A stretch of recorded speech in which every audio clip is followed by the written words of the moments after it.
मेरी ज़मीन ग्राम डगरई मौजा हमीरपुर में है, जिसकी सर्वे नंबर 351, 455, 457, 362 है। जब हमें कल पापा के द्वारा खबर मिली कि हमारी ज़मीन पे कोई ज़बरदस्ती जेसीबी और ट्रैक्टर से खुर्द-बुर्द की जा रही है, मैं तत्काल मौके पर पहुंचा। उधर देखा दीपू सचदेवा भूमाफिया, जो पूरे इस टीम का सरगना और जो अजय सिंह कमरिया, अजमेर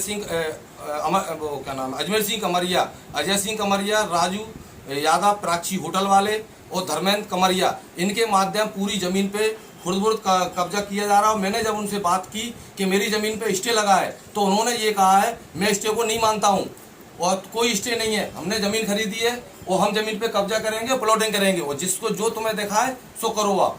और अगर तुम आज ज़मीन पे आए हो, इसके बाद अगर आप ज़मीन पे आते हो आप दोबारा से, तो हम आपको जान से मार डालेंगे। और मैं माननीय कलेक्टर महोदय और एसपी साहब से भी निवेदन करूंगा कि इस मामले को गंभीरता से लें, क्योंकि ऐसे भूमाफिया दीपू जैसे सरगना और इन सरगना की टीम में जितने भी हैं, बहुत सी सरकारी ज़मीनें हैं और बहुत सी प्राइवेट ज़मीनें जिन ज़मीनों पे अनावश्यक तरीके से कब्जा किया जा रहा है। और मैं यही मांग करता हूँ थोड़ा सा कि इन पे सगे मामला बहुत गंभीरता का है और गंभीरता से लिया जाए, क्योंकि मेरी जान को खतरा है और मेरे परिवार को भी खतरा है। ये कभी भी मेरे साथ दुर्घटना कोई भी घटित कर सकती है। पुलिस को सूचना भी की। पुलिस जब वहां से मैं थाने गया, थाने पे मैंने पुलिस को सूचना दी, पूरा आवेदन दिया मैंने और पूरे स्टे की हमने कॉपी भी दिखाई उनको। ये हमारा स्टे लगा है, स्टे के बावजूद भी ये लोग जबरदस्ती हमारा जमीन को खुर्द-बुर्द कर रहे हैं। जब मैंने उन्हें स्टे दिखाया वगैरह, मैं नहीं मानता हूँ, स्टे को जहाँ दिखाया वहाँ जाओ आप। जब मौके के बाद टीआई साहब शाम को पहुंचे तो पुलिस अमले को देख करके जेसीबी और ट्रैक्टर सब लोग भागे। उनसे कहा आप लोग जमीन पे जब स्टे लगाए क्यों चला रहे हो?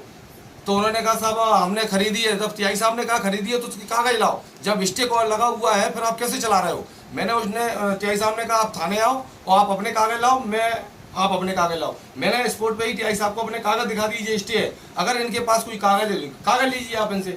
जब वो कागज नहीं दिखा पाए तो टीआई साहब ने उन्हें दूसरे दिन का मौका दिया, शाम को या कल सुबह कागज लेके आओ, जिसका अभी तक हमें कोई रिस्पॉन्स नहीं मिला है। और दूसरी बात, अब जे बैठे हमारे पापा, अब ये कह रहा है हमारी ज़मीन अगर खुर्द भी की जाएगी, हमारी वही स्रोत का है कि ठीक है तुम हमारा साथ दे रहे हो जितना भी है, अगर हम जब तक है हमारी तो ज़मीन है, और अगर हमारी ज़मीन चली गई तो अगर हम उस ज़मीन के ऊपर जाकर के आत्मदया कर लेंगे।